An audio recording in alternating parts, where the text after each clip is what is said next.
তো নমস্কার বন্ধুরা, আবারও চলে আসলাম নতুন একটি ওয়েদার আপডেট নিয়ে। এই মুহূর্তে আবহাওয়ার সবথেকে গুরুত্বপূর্ণ আপডেট। ইতিমধ্যেই কিন্তু ঘূর্ণিঝড় শক্তি আরও শক্তি সঞ্চয় করছে, আরও ভয় হয়ে উঠছে। এবং এই ঘূর্ণিঝড় শক্তি কোথায় ল্যান্ডফল করবে, কোথায় কতটা গতিবেগে ঝড় বইবে এবং কতটা পরিমাণে বৃষ্টিপাতের সম্ভাবনা থাকছে, বিস্তারিত কিছু জানাবে ভিডিওর মাধ্যমে। অবশ্যই ভিডিওকে সম্পূর্ণ দেখবেন এবং চ্যানেলে যদি নতুন হয়ে থাকেন তো অবশ্যই চ্যানেলটিকে সাবস্ক্রাইব করে রাখবেন, কারণ প্রতিনিয়ত ওয়েদারের লেটেস্ট আপডেট জানতে হলে। তো চলুন ভিডিও শুরু করি। তো আমরা প্রথমে দেখে নেবো এই যে ঘূর্ণিঝড় শক্তি এটা কবে থেকে তৈরি হচ্ছে। তো আমরা যে 25 তারিখে দেখি, দেখুন 25 তারিখে কিন্তু বঙ্গোপসাগর মোটামুটি পরিষ্কার, এবং 25 তারিখের পর থেকে যদি আমরা সময়টি আস্তে আস্তে এগিয়ে নিয়ে যাই, তো বন্ধুরা দেখুন একটি কিন্তু ঘূর্ণাবর্ত মানে প্রক্রিয়া কিন্তু আরম্ভ হয়ে গেছে। আমরা দেখতে পাচ্ছি 26 তারিখ ভোর 5টা থেকে কিন্তু একটা ঘূর্ণাবর্ত প্রক্রিয়া আরম্ভ হয়ে গেছে। যদি সময়টা একটু প্লে করে দিই, তো দেখুন এই যে ঘূর্ণাবর্ত, এই ঘূর্ণাবর্ত কিন্তু আস্তে আস্তে একটা গভীর নিম্নচাপের রূপ নিচ্ছে। তো আপনারা কিন্তু দেখতে পাচ্ছেন যে এই ঘূর্ণাবর্ত আস্তে আস্তে কিন্তু একটা গভীর নিম্নচাপের রূপ নিয়ে নিয়েছে। এবং এই মুহূর্তে 26 তারিখ রাত্রি 10টার সময় যদি আমরা দেখে নিই, তো দেখুন এই মুহূর্তে কিন্তু বঙ্গোপসাগরের মধ্যে প্রায় 76 কিলোমিটার গতিবেগে কিন্তু একটা ঝড় বয়ে চলেছে। যদি সময়টা একটু প্লে করে দিই, তো দেখুন আস্তে আস্তে যে গভীর নিম্নচাপ সেটা কিন্তু আস্তে আস্তে একটা ঘূর্ণিঝড়ের রূপ নিতে আমরা দেখতে পাচ্ছি। এবং দেখুন বন্ধুরা আস্তে আস্তে কিন্তু একটা ঘূর্ণিঝড় রূপ নিচ্ছে বা শক্তি সঞ্চয় করছে, এবং কিন্তু এটা ওপরের দিকে কিন্তু এগাতে আমরা দেখতে পাচ্ছি। তো দেখুন 27 তারিখ রাত্রি 11টার সময় যদি আমরা দেখি, তো সে রাত্রি 11টার সময় দেখুন কলকাতা এবং বাংলাদেশের বেশিরভাগ অঞ্চলে কিন্তু এর একটা প্রভাব কিন্তু আমরা দেখতে পাবো। যদি একটু দেখিয়ে দিই, দেখুন এখানে তো বন্ধু দেখুন দক্ষিণবঙ্গে এখানে দেখুন হলদিবাড়ি, গঙ্গাসাগর এই অঞ্চলগুলিতে দেখুন প্রায় 60 কিলোমিটার গতিবেগে কিন্তু ঝড় বয়ে চলে যাবে। মানে উপকূলবর্তী অঞ্চলে কিন্তু প্রভাবটা একটু বেশি পড়বে। তাছাড়া যেমন খড়গপুর, কোলাঘাট, কলকাতা, চন্দননগর, আরামবাগ, বর্ধমান, শান্তিপুর, বাঁকুড়া, এগুলি কিন্তু ম্যাক্সিমাম 40-45 কিলোমিটার বেগে ঝড় বইবে দক্ষিণবঙ্গের ক্ষেত্রে।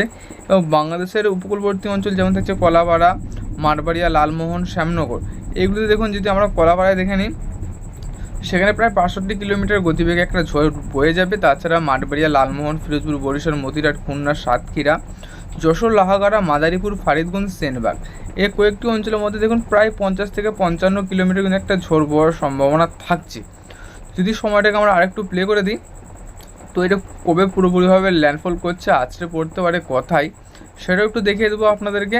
তো দেখুন এর যে কেন্দ্র, তো কেন্দ্রেতে কিন্তু দেখুন বন্ধুরা এই যে ঘূর্ণিঝড় শক্তি এর যে মেন যে কেন্দ্র, সেখানে কিন্তু খুব একটা ভয়ানক বা খুব একটা ঝড়ের কিন্তু সম্ভাবনা নেই। কিন্তু তার পার্শ্ববর্তী যে এলাকাটা জুড়ে কিন্তু এই ঝড়টা বয়ে চলেছে, মানে এই ঘূর্ণিঝড়টি, সেগুলো দেখুন কতটা পরিমাণে একটা ঝড়ের বেগ রয়েছে। যদি একটু দেখিয়ে দিই, দেখুন এখানে দেখুন প্রায় 70 কিলোমিটার বেগে ঝড় বইছে বঙ্গোপসাগরের মধ্যে। এবং যদি এর কেন্দ্র মেন যে কেন্দ্রটা দেখিয়ে দিই, সেখানে কিন্তু 35, কোথাও কোথাও 35, 30, 31 কিন্তু এরকম একটা ঝড়ের মানে গতিবেগ রয়েছে। তো দেখে দেবো আমরা 28 তারিখ দুপুর 2টোর দিকে। 28 তারিখ দুপুর 2টোর সময় দেখি বন্ধুরা, দেখুন দুপুর 2টোর সময় কোথায় কোথায় প্রভাবটা একটু বেশি থাকবে। যেমন হলদিবাড়ি, গঙ্গাসাগর এই উপকূলবর্তী অঞ্চলে কিন্তু প্রভাবটা বেশি থাকবে। প্রায় 71 কিলোমিটার গতিবেগে একটা ঝড় বয়ে যাবে। তাছাড়া হলদিয়া, খড়গপুর, চাকুলিয়া, বাহালদা, কলকাতা, এদিকে আছে আরামবাগ, চন্দ্রকোনা, শান্তিপুর, বর্ধমান, বাঁকুড়া, পুরুলিয়া, দুর্গাপুর, এই অঞ্চলগুলো দেখতে পাচ্ছি আমরা কিন্তু ম্যাক্সিমাম 60 কিলোমিটার বেগে কিন্তু একটা ঝড় বয়ে যাবে দক্ষিণবঙ্গের ক্ষেত্রে। এবং যদি বাংলাদেশে দেখে নিই, বাংলাদেশের উপকূলবর্তী অঞ্চল যেমন কলাপাড়া এবং মাঠবাড়িয়া, লালমোহন, এই অঞ্চলগুলি যদি দেখি, তো সেখান থেকে প্রায় 70 কিলোমিটার গতিবেগে একটা ঝড়ের সম্ভাবনা থাকছে উপকূলবর্তী অঞ্চলে। তাছাড়া সাতক্ষীরা, খুলনা, ফিরোজপুর, বরিশাল, মতিরাট, মাদারীপুর, লাহগাড়া, যশোর, সাইকুপা, ফারিদপুর, তো এইগুলিতে আমরা দেখতে পাচ্ছি ম্যাক্সিমাম কিন্তু 54 থেকে 55 কিলোমিটার গতিবেগে একটা ঝড় বয়ে যাবে। তো সময়টাকে আমরা একটু প্লে করে দেবো এবং এর মানে কোথায় ল্যান্ডফল করতে পারে, কোন দিকে এই ঝড়টা এগাবে সেটাও একটু দেখিয়ে দেবো। তো বন্ধুরা আমরা দেখতে পাচ্ছি এই যে ঘূর্ণিঝড়, এই ঘূর্ণিঝড় কিন্তু আস্তে আস্তে এগাচ্ছে পরদ্বীপ, ভরদক, ভুবান এই সাইডটা করে। এবং এর প্রভাব কিন্তু বেশিরভাগ দেখতে পাচ্ছি আমরা বাংলাদেশের ওপর দেখতে পাচ্ছি এর প্রভাব। তো বন্ধুরা আমরা আগের আপডেটে আপনাদেরকে দেখিয়েছিলাম এই যে ঘূর্ণিঝড় শক্তি এর বেশিরভাগ প্রভাব কিন্তু ছিল দক্ষিণবঙ্গের ক্ষেত্রে, মানে দক্ষিণবঙ্গে কিন্তু এর প্রভাবটা আমরা একটু বেশি দেখতে পাচ্ছিলাম, আগের আপডেটে দেখিয়েছিলাম। কিন্তু আজকের আপডেটে আমরা দেখতে পাচ্ছি কিনা এর যে প্রভাব, বেশিরভাগ প্রভাবটা দেখতে পাচ্ছি আমরা বাংলাদেশের মধ্যে। তো বন্ধুরা আবহাওয়া কিন্তু অনেকটাই পরিবর্তন এসছে এই ঘূর্ণিঝড় শক্তি। তো অবশ্যই আপনার ভিডিও সম্পূর্ণ দেখতে থাকুন, এবং আরও পরিবর্তন কিছু আমরা লক্ষ্য করলে বা কিছু জানতে পারলে অবশ্যই আপনাদেরকে জানাবো। তো অবশ্যই আপনার ভিডিওটিকে ধৈর্য ধরে একটু দেখুন। দেখুন যদি সময়টা একটু প্লে করে দিই, দেখুন এই যে ঘূর্ণিঝড় এর প্রভাব কিন্তু উত্তরবঙ্গতেও পড়বে বন্ধুরা। দেখুন আমরা এই মুহূর্তে দেখতে পাচ্ছি যদি আমরা 29 তারিখ সকাল 8টার সময় দেখি, তো সকাল 8টার সময় বাংলাদেশে কিন্তু মোটামুটি একটু হলেও আবহাওয়া কিন্তু উন্নতি হয়েছে। তো দক্ষিণবঙ্গে কিন্তু একটু আবহাওয়াটা একটু মানে যে ঘূর্ণিঝড়ের প্রভাব বা যে গতিবেগ সেটা কিন্তু বেড়েছে। যেমন রাঁচিতে থাকছে 61 থেকে 62 কিলোমিটার গতিবেগে একটা ঝড়ের সম্ভাবনা, ধানবাদে থাকছে 61 থেকে 62 কিলোমিটার গতিবেগে ঝড়ের সম্ভাবনা, মিহিজাম, মুড়ি, পুরুলিয়া এগুলি কিন্তু 60 থেকে 61 কিলোমিটার গতিবেগে একটা ঝড়ের সম্ভাবনা আমরা দেখতে পাচ্ছি।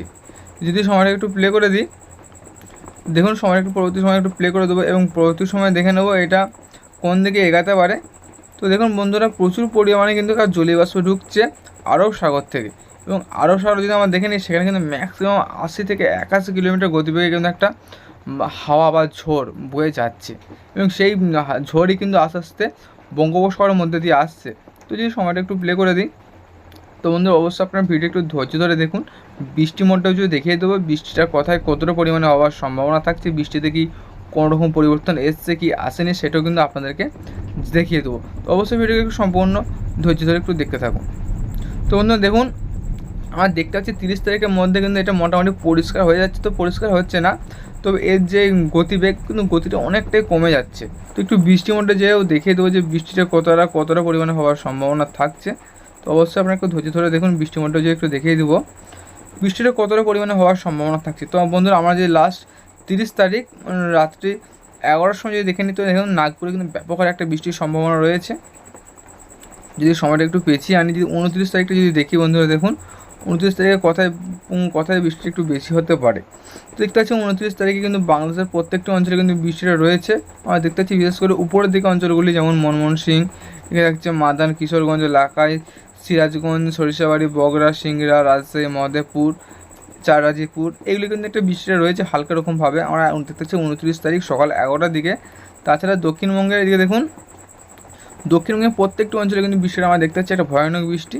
যেগুলো দেখিয়ে দিই আপনাদেরকে, দেখুন এদিকে থাকছে জয়নগর, গসাবা, হলদিয়া, এদিকে থাকছে তমলুক, কোলাঘাট, বালিচক, খড়গপুর, বেলদা, উলুবেড়িয়া, কলকাতা, খাড়দা, চন্দ্রনগর, হাবড়া, আরামবাগ, চন্দ্রকোনা, কতুলপুর, পান্ডুয়া, চাকদা, বনগাঁ, বিষ্ণুপুর, সোনামুখী, বর্ধমান, শান্তিপুর, কৃষ্ণনগর, গোসকারা, এদিকে থাকুন কাটোয়া, বোলপুর, দুর্গাপুর, এবং এইদিকে দিকে দেখি আমরা আসানসোল, রঘুনাথপুর, হুড়া, পুরুলিয়া, এদিকে থাকছে খাতড়া, বলরামপুর, জামশেদপুর, এদিকে থাকছে চাকুলিয়া, অভিবল্লভপুর, বৈষণ, বাড়িপাড়া, জলেশ্বর, বেলতনি, দীঘা, হচ্ছে বালাসোর, কন্টাই, এগুলো কিন্তু প্রত্যেকটি অঞ্চলে কিন্তু বৃষ্টিটা রয়েছে। তবে সবথেকে ভয়ানক বৃষ্টি আমরা দেখতে পাচ্ছি রায়পুর, করবা এবং সম্বলপুর, এই মধ্যবর্তী অঞ্চলে কিন্তু বৃষ্টি রয়েছে প্রায় 60 মিলিমিটারের কাছাকাছি কিন্তু বৃষ্টিটা আমরা দেখতে পাচ্ছি বন্ধুরা এখানে। যদি আমরা সময়টাকে আরেকটু এগিয়ে আনি, যদি 28 তারিখটা দেখে নিই, 28 তারিখ বিকেল 4টার দিকে, তো সেখানে আমরা কি দেখতে পাচ্ছি সেটা একটু দেখিয়ে দেবো। তো বন্ধুরা দেখুন 28 তারিখ বিকেল 4টার দিকে যদি আমরা দেখি, তো 4টার দিকে কিন্তু বৃষ্টিটা দেখতে পাচ্ছি আমরা দক্ষিণবঙ্গের বালাসোর, এদিকে পাড়িপাড়া এবং জলেশ্বর এই মধ্যবর্তী অঞ্চলে যেমন থাকছে এখানে ম্যাক্সিমাম 25 থেকে 26 মিলিমিটারের মতো কিন্তু একটা বৃষ্টির সম্ভাবনা থাকছে। তার সঙ্গে কিন্তু দক্ষিণবঙ্গের প্রত্যেকটি অঞ্চলে বৃষ্টিটা বজায় থাকে, বিশেষ করে হলদিয়া, কোলাঘাট, খড়গপুর, চাকুলিয়া, বাহালদা এই কয়েকটি অঞ্চলে বৃষ্টিটা একটু বেশি হবে। ম্যাক্সিমাম যদি দেখে দিই আমরা 10 মিলিমিটারের মতো। তাছাড়া কলকাতা, চন্দ্রনগর, আরামবাগ, বর্ধমান, বাঁকুড়া, পুরুলিয়া, দুর্গাপুর এগুলো ম্যাক্সিমাম একটা 1.5 থেকে 2 মিলিমিটারের মতো বৃষ্টির সম্ভাবনা থাকছে দক্ষিণবঙ্গের ক্ষেত্রে। তাছাড়া উপরের দিকে যদি আমরা দেখে নিই বন্ধুরা, দেখুন উত্তরবঙ্গটা যদি দেখে নিই, উত্তরবঙ্গে কিন্তু শিলিগুড়ি, আলিপুরদুয়ার, কালিম্পং, জলপাইগুড়ি এগুলোতেও কিন্তু বৃষ্টির একটা সম্ভাবনা থাকছে। তো খুব একটা ভারী বৃষ্টি হবে না, ম্যাক্সিমাম একটা ছিটেফাটা বৃষ্টি আমরা দেখতে পাচ্ছি উত্তরবঙ্গের ক্ষেত্রে। তাছাড়া বাংলাদেশের উপকূলবর্তী অঞ্চলে কিন্তু বৃষ্টি একটু বজায় থাকবে, যেমন কলাপাড়া, মহেশখালী, চট্টগ্রাম, এদিকে হচ্ছে বরিশাল, খুলনা এই কয়েকটি অঞ্চলে। এবং এটা দেখতে পাচ্ছি আমরা 28 তারিখ বিকেল 4টার দিকে। যদি সময়টাকে একটু পেছিয়ে নিই, 27 তারিখটা দেখে নিই, তো 27 তারিখটা একটু দেখিয়ে দেবো।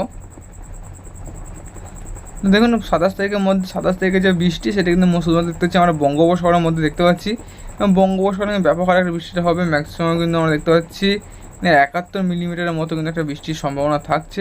তো বন্ধুরা আমরা কিন্তু দেখতে পাচ্ছি 27 তারিখ দুপুর 1টা থেকে কিন্তু দেখতে পাচ্ছি আমরা দক্ষিণবঙ্গে কিন্তু বৃষ্টি আরম্ভ হয়ে যাবে, বিশেষ করে কলকাতার সাইডে করে একটা ছিটেফোঁটা বৃষ্টি কিন্তু আরম্ভ হয়ে যাবে। যেমন থাকছে গঙ্গাসাগর, হলদিবাড়ি, হলদিয়া, হচ্ছে কলকাতা, এগুলো কিন্তু একটা ছিটেফোঁটা একটা কিন্তু বৃষ্টি আমরা দেখতে পাচ্ছি। মানে 27 তারিখ দুপুর থেকে বা বিকেল থেকে কিন্তু বৃষ্টিটা আরম্ভ হয়ে যাবে। এই যে ঘূর্ণিঝড় শক্তি এর জেরে যে বৃষ্টিপাত, সেই বৃষ্টিপাত কিন্তু আরম্ভ হয়ে যাবে।